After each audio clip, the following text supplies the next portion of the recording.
ہندوستان کے ایک مشہور ریاضی دان کو میتھمیٹکس کے ایک سوال نے بڑی مشکل میں ڈال رکھا تھا۔ سر ضیاء الدین احمد ڈاکٹر آف سائنس کی ڈگری حاصل کرنے والے پہلے ہندوستانی مسلمان ریاضی دان تھے، لیکن اس سوال کو حل کرنا ان کے لیے بھی مشکل تھا۔ وہ جرمنی جانا چاہتے تھے، لیکن علی گڑھ کے شعبہ اسلامیات کے پروفیسر سلمان اشرف بہاری نے انہیں مشورہ دیا، جرمنی کے بجائے بریلی کا سفر کریں، وہاں ایک عالم دین شاید آپ کی مشکل آسان کر دیں۔ برطانیہ کی مشہور کیمبرج یونیورسٹی سے ڈگری لینے والے ضیاء الدین کو بڑی حیرت ہوئی۔ جس سوال کا حل ان کے پاس نہیں، بھلا ایک مذہبی عالم اسے کیسے حل کر سکتا ہے؟ بہرحال ڈاکٹر ضیاء الدین عالم دین کی خدمت میں حاضر ہو گئے، سوال ان کے سامنے رکھا، اور یہ کیا تھوڑی دیر میں ہی حل سامنے تھا؟ ڈاکٹر ضیاء الدین کہتے ہیں، میرے اس سوال کا جواب بہت مشکل تھا، اسے حل نہیں کیا جا سکتا تھا، مگر عالم دین نے فوراً ایسا جواب دیا جیسے اس مسئلے پر کافی ریسرچ کر رکھی ہو۔ یہ تھے مفسر، محدث، فقیہ، فلسفی، ماہر لسانیات، شاعر اور ہاں ریاضی دان بھی، مولانا احمد رضا خان بریلوی۔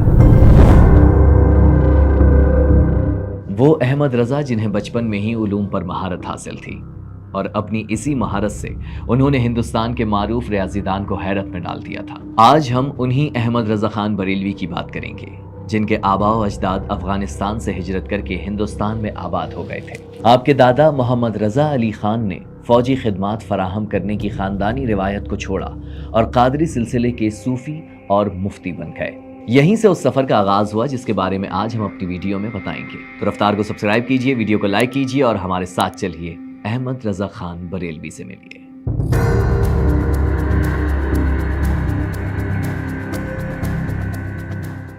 یہ جون 1856 ہے۔ ہندوستان کے مسلمانوں کے حالات بہت خراب ہیں۔ ملک پر ان کے تقریباً 1000 سالہ اقتدار کا سورج بس ڈوبنے کو ہے۔ 7 سمندر پار سے آنے والے انگریز ملک کے سیاہ و سفید کے مالک بن رہے ہیں۔ ایک جانب مسلمانوں اور قابض طاقتوں کی کشمکش چل رہی ہے، تو دوسری جانب انگریزوں کے خلاف مزاحمت کرنے والے علماء بھی آپس میں بٹے ہوئے ہیں۔ اس تقسیم کی بڑی وجہ تھی شاہ ولی اللہ کے پوتے شاہ اسماعیل شہید کی کتاب تقویت الایمان۔ ان کے مخالف میں ایک بڑا نام تھا، مولانا نقی علی خان کا۔ وہ ان علماء میں سے تھے جنہوں نے اس کتاب کے رد میں کتابیں لکھی تھیں۔ انہی مولانا نقی علی خان کے ہاں 14 جون 1856 کو ایک بیٹے کی پیدائش ہوئی۔ نام رکھا گیا احمد رضا خان۔ بچہ ذرا بڑا ہوتا ہے تو اپنے حافظے سے سب کو حیران کر دیتا ہے۔ استاد سبق دیتے، وہ 1 یا 2 مرتبہ کتابیں دیکھتا اور بند کر دیتا۔ جب سبق پوچھا جاتا تو لفظ پہ لفظ سنا دیتا۔ استاد روز یہ سب دیکھتے اور حیران ہو جاتے۔ بالآخر ایک دن کہہ اٹھے، احمد میاں تم آدمی ہو یا جن؟ مجھ کو پڑھاتے دیر لگتی ہے مگر تم کو یاد کرتے دیر نہیں لگتی۔ بہرحال بلا کی ذہانت کے مالک احمد رضا نے صرف 13 سال کی عمر میں دینی و عقلی علوم کی تعلیم مکمل کی۔ فتاوی کی تربیت دوران تعلیم اپنے والد سے ہی حاصل کی، اور اسی عمر میں والد کی زیر نگرانی فتوے لکھنے شروع کر دیے۔ 7 سال بعد انہیں اس کی مستقل اجازت مل گئی، یہاں تک کہ 1880 تک احمد رضا خان ہندوستان کے مشہور فقیہ اور مفتی بن چکے تھے۔ ان کے پاس ہر روز ملک بھر سے سوالات آتے، بلکہ ملک سے باہر سے بھی، چین، وسط ایشیا، افریقہ، یہاں تک کہ امریکہ سے بھی۔ فتوے دینے میں مولانا احمد رضا خان بریلوی بڑی احتیاط سے کام لیتے، اس بات کا خاص خیال رکھتے کہ شریعت نے جہاں تک رعایت دی ہے، رعایت دی جائے۔ انہوں نے یہ اصول دیا کہ مفتی کے لیے یہی کافی نہیں کہ مختلف اقوال نقل کر دے، بلکہ اس کے لیے یہ بھی ضروری ہے کہ وہ مختلف اقوال میں فرق کر کے ایک کو دوسرے پر ترجیح دے سکے اور حتمی فیصلہ صادر کر سکے۔ جیسے سوال اٹھا کہ کیا مزارات کے آگے سجدہ جائز ہے؟ مولانا احمد رضا خان بریلوی نے غیر اللہ کے لیے سجدہ عبادت کو کفر اور شرک، جبکہ سجدہ تعظیمی کو حرام قرار دیا۔ جب سوال ہوا کہ ایسی قوالی جس میں آلات موسیقی وغیرہ کا استعمال ہو، اس میں شرکت جائز ہے، تو جواب دیا ایسی قوالی حرام ہے۔ حاضرین سب گناہگار ہیں، اور ان سب کا گناہ ایسا عرس کرنے والوں اور قوالوں پر ہے۔ سوال ہوا کہ کیا فرضی مزار بنانا، اس پر چادر چڑھانا، فاتحہ پڑھنا اور اصلی مزار کا سا ادب کرنا جائز ہے؟ آپ نے جواب میں لکھا، یہ ناجائز اور بدعت ہے۔ اگر کوئی بزرگ کسی کو خواب میں مزار بنانے کا حکم دے تو ایسے خوابوں کی کوئی شرعی حیثیت نہیں۔ یہ جنوری 1906 ہے۔ اعلیٰ حضرت فریضہ حج ادا کرنے کے لیے حجاز مقدس میں ہیں۔ یہ ان کی زندگی کا دوسرا حج ہے، مگر اس بار ان کے سامنے ایک مہم بھی ہے۔ شاید وہ ایک مشن پر آئے ہیں۔ انہوں نے مکہ مکرمہ اور مدینہ منورہ کے 30 نامور فقہ کے سامنے اپنا ایک فتویٰ پیش کیا ہے، جس کے مطابق مولانا احمد رضا خان نے مرزا غلام احمد قادیانی کے علاوہ اکابر دیوبند کو بھی کافر قرار دیا ہے۔ ان میں مولانا رشید احمد گنگوہی، مولانا قاسم ناناتوی، ان کے جانشین مولانا خلیل احمد سہارنپوری اور مولانا اشرف علی تھانوی شامل ہیں۔ احمد رضا خان نے عرب علماء کے سامنے اپنا مقدمہ ایک سوال کسی صورت میں پیش کیا کہ کیا عوام کو ایسے لوگوں سے نہیں بچانا چاہیے جو خدا اور اس کے رسول کی توہین کرتے ہوں، اور بالآخر وہ حرمین کے علماء کی تائید حاصل کرنے میں کامیاب ہو گئے۔ یہ فتویٰ بعد میں حسام الحرمین کے نام سے شائع ہوا اور ہندوستان میں تہلکہ مچا دیا۔ ویسے تو ہندوستان کی تاریخ میں مناظرے ہمیشہ ہوتے تھے، مگر اپنے زمانے کے ہی علماء کو کافر قرار دے کر مولانا احمد رضا خان بریلوی نے ایک نئی مثال قائم کر دی۔ وہ اپنے دیوبندی مخالفین پر ایک لیبل لگوانے میں کامیاب ہو گئے، ہندوستانی وہابی کا لیبل۔ باوجود اس کے علماء دیوبند کا تعلق حنفی مکتبہ فکر سے تھا، نہ کہ حنبلی عالم محمد بن عبد الوہاب سے۔ یہ بات ذہن میں رکھیں کہ خود دیوبندی علماء ہندوستان کے اہل حدیث اور غیر مقلدین کے بڑے مخالف تھے، جو فکری اعتبار سے وہابیوں سے زیادہ قریب تھے۔ یہ وہ زمانہ تھا جب حجاز پر عثمانی ترکوں کا راج تھا، جو محمد بن عبد الوہاب کے ماننے والوں کے سخت خلاف تھے۔ بہرحال اعلیٰ حضرت امام رضا خان کی علماء دیوبند کے بارے میں جو رائے تھی، اس نے دونوں مسلکوں کے درمیان اختلاف اور بڑھا دیا۔ اس کے بعد مخالفین نے اعلیٰ حضرت کو متشدد قرار دیا، لیکن حامی کہتے تھے کہ آپ متشدد نہیں بلکہ عاشق رسول تھے۔ یہ ان کا ادب اور احتیاط تھا جو ہر جگہ نظر آتا ہے۔ اس کے باوجود مولانا اشرف علی تھانوی نے امام احمد رضا خان کے بارے میں ضبط سے کام لیا۔ ایک مرتبہ ان کی محفل میں شریک ایک صاحب نے غیر محتاط لہجہ اختیار کیا اور کہا، احمد رضا خان نے کیسی بات کہی ہے؟ جواب میں اشرف تھانوی نے ان صاحب کو ڈانٹ کر کہا، تم نے ان کا نام بغیر تعظیم کے کیوں لیا؟ کم از کم مولانا تو کہتے، صرف احمد رضا خان کیوں کہا؟ ہمارے حضرت حکیم الامت مولانا تھانوی رحمۃ اللہ علیہ کے سامنے ایک شخص نے کہا کہ جی احمد رضا بریلوی نے تو یہ بات لکھی ہے، اس طرح کہہ دیا، الفاظ جو ہیں وہ کچھ توہین آمیز کہہ دیے۔ تو حضرت نے ڈانٹا ہوں، تم ایسے نام کیوں لے رہے ہو بغیر کسی تعظیمی لقب سے؟ اعلیٰ حضرت کو آخر علماء دیوبند سے کیا مسئلہ تھا؟ اصل میں انہیں اس بات پر بہت زیادہ تکلیف ہوئی کہ علماء دیوبند نے کچھ رسمیں مثلا عید میلاد النبی منانے کو کیوں ناجائز قرار دیا، حالانکہ یہ تو رسول اللہ صلی اللہ علیہ وآلہ وسلم کی سنت و سیرت کو یاد کرنے کا ایک ذریعہ ہے، لیکن علماء دیوبند اسے بدعت خیال کرتے، دین میں نیا اضافہ سمجھتے تھے۔ ان کی رائے تھی کہ میلاد کا اسلام میں کوئی ثبوت نہیں، بلکہ اس کی تو ابتدا ہی 7ویں صدی ہجری میں ہوئی۔ اعلیٰ حضرت نے جنہیں اپنے فتوے کا نشانہ بنایا، ان میں سے ایک مولانا رشید احمد گنگوہی بھی تھے۔ ان کی رائے میں ایسی محافل کیوں؟ فخر دو عالم صلی اللہ علیہ وآلہ وسلم کے زمانے میں، بلکہ صحابہ کرام رضوان اللہ علیہم اجمعین، تابعین، تبع تابعین اور مجتہدین کے زمانے میں بھی نہیں ہوئی، بلکہ 600 سال بعد ایک بادشاہ نے ایسی محافلوں کا آغاز کیا جو خود اہل تاریخ کی نظر میں فاسق ہے۔ وہ سمجھتے تھے کہ اس لیے ایسی مجلس کروانا بدعت اور گمراہی ہے۔ امام احمد رضا خان کا موقف تھا کہ دین ایک پھلتا پھولتا باغ ہے، جو کسی نیک کام پر تنقید کرے صرف اس لیے کہ وہ اسلام کی ابتدائی 3 صدیوں میں موجود نہیں تھا، اس احمق کی طرح ہے جو باغ میں کھلنے والے نئے پھول کی خوبصورتی سے انکار کرتا ہے۔ یہ رسمی اعمال بظاہر تو نئے ہیں، لیکن اپنے جوہر میں انہی پھولوں کے مشابہ ہیں۔ ایسی رسموں میں سب سے مقدس وہ ہیں جو حضور پاک صلی اللہ علیہ وآلہ وسلم کے مقام و مرتبے کو بڑھاتی ہیں، مثلا عید میلاد النبی۔ کوئی ایسا نیا عمل جو حضور صلی اللہ علیہ وآلہ وسلم کے مرتبے کو بڑھاتا ہے، وہ اصلاً مستحب ہے، اور تب تک تنقید سے بالاتر ہے جب تک توحید کے منافی نہ ہو۔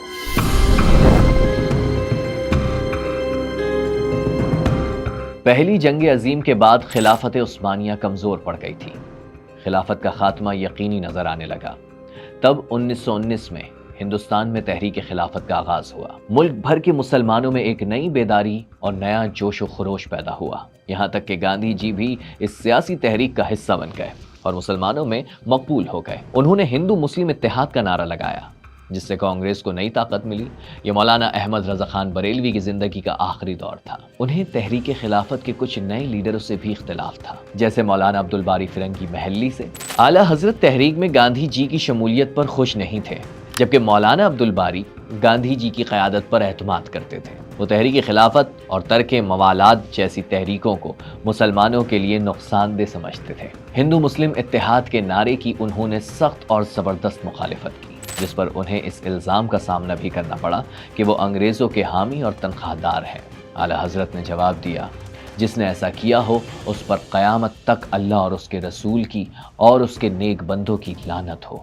ہندوستان کے ایک مشہور عالم دین تھے مولانا جعفر شاہ پھلواری، تحریک خلافت میں شامل تھے اور اعلیٰ حضرت کے مخالف تھے۔ اس الزام پر تو وہ بھی گئے اٹھے کہ مولانا بریلوی پر انگریز دوستی کا الزام سراسر بے بنیاد اور سیاسی مقاصد کے لیے لگایا گیا۔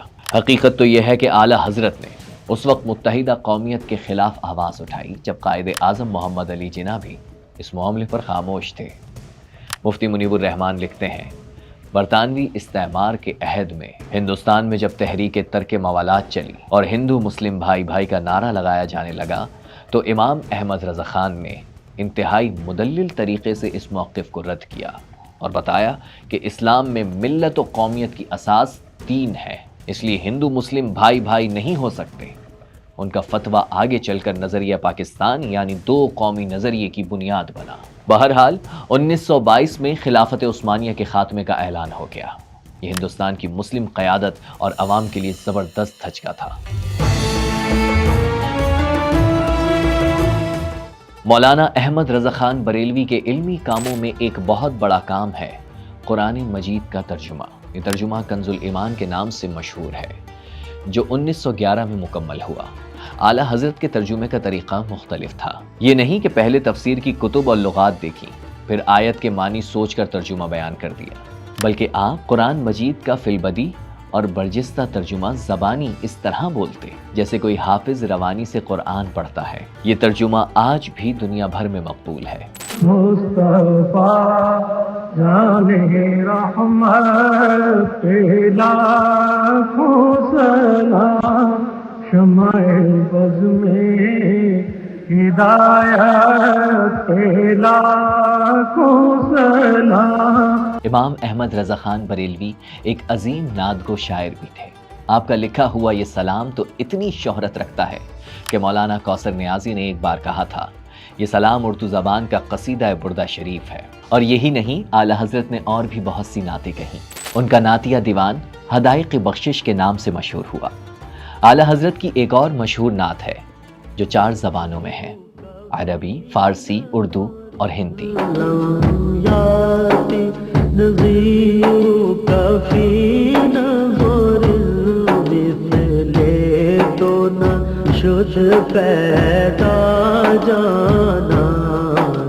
یہ آج بھی بہت عقیدت اور شوق سے پڑھی جاتی ہے۔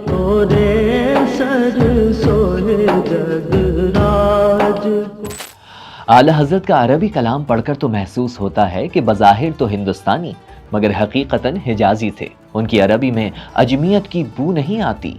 مفتی منیب الرحمان لکھتے ہیں کہ امام احمد رضا خان کا نعتیہ کلام شاعرانہ تخیل نہیں بلکہ آیات قرآنی اور احادیث نبویہ کی ترجمانی ہے۔ یہ مقدسات دین کی محبت کا درس ہے، لیکن یہ رائے سب کی نہیں ہے۔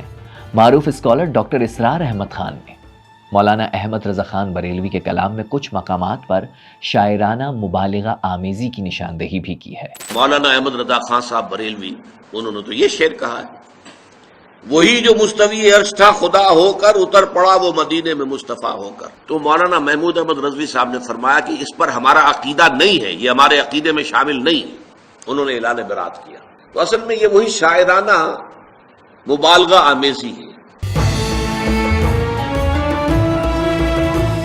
حضرت مولانا امام احمد رضا خان بریلوی کی تصانیف کی تعداد تقریباً 1000 بتائی جاتی ہے۔ صرف فتاوی رضویہ ہی 30 جلدوں پر مشتمل ہے۔ اس میں لگ بھگ 7000 سوالوں کے جوابات شامل ہیں۔ اعلیٰ حضرت کی شخصیت اور علمی کام پر پروفیسر ڈاکٹر مسعود احمد نے بڑی تحقیق کی. لکھتے ہیں امام احمد رضا کا کہنا تھا کوئی علم و فن اللہ کے ذکر سے خالی نہیں ہونا چاہیے. یہ ایک ایسا انقلابی خیال تھا کہ اگر اس پر عمل کیا جاتا تو دل و دماغ اس طرح ویران نہ ہوتے جس طرح آج ویران ہے. امام احمد رضا کا اصرار تھا کہ ہر کتاب میں اس کا ذکر ہونا چاہیے تاکہ پڑھنے والا شعور بندگی لے کر ابھرے. جس کو بندگی کا شعور آ گیا اسے زندگی کا شعور آ گیا. جو بندگی سے بے خبر ہے وہ خود زندگی سے بے خبر ہے. یہی اللہ کی محبت تھی جس نے ان کو اللہ کے محبوب کا شہدائی بنایا. وہ محبت مصطفیٰ اور عشق رسول کو مسلمانوں کی ملی زندگی میں بنیادی حیثیت دیتے ہیں. قومیں عشق ہی سے زندہ رہتی ہیں. ملت اسلامیہ بھی عشق ہی سے زندہ ہوئی, عشق ہی سے زندہ رہی, عشق ہی سے زندہ رہے گی. لیکن ہمیں جغرافی میں پڑھایا جاتا ہے کہ ارتھ جو ہے وہ سورج کا چکر لگاتا ہے. یہ لاجک یہ غلط ہے بیٹا. سائنس کی یہ تھیوری جو ہے نا یہ درست نہیں ہے. اور اعلیٰ حضرت جو ہمارے نا امام اہل سنت اعلیٰ حضرت نے یہ پروف کیا ہے کہ زمین ساکن ہے.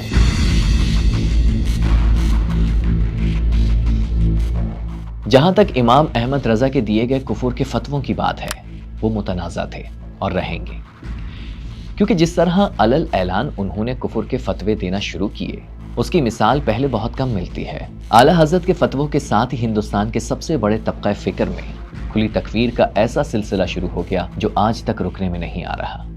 اور یہی نہیں, انہوں نے ایک اور تنازع بھی کھڑا کیا. یہ معاملہ مذہبی نہیں تھا بلکہ سائنسی تھا.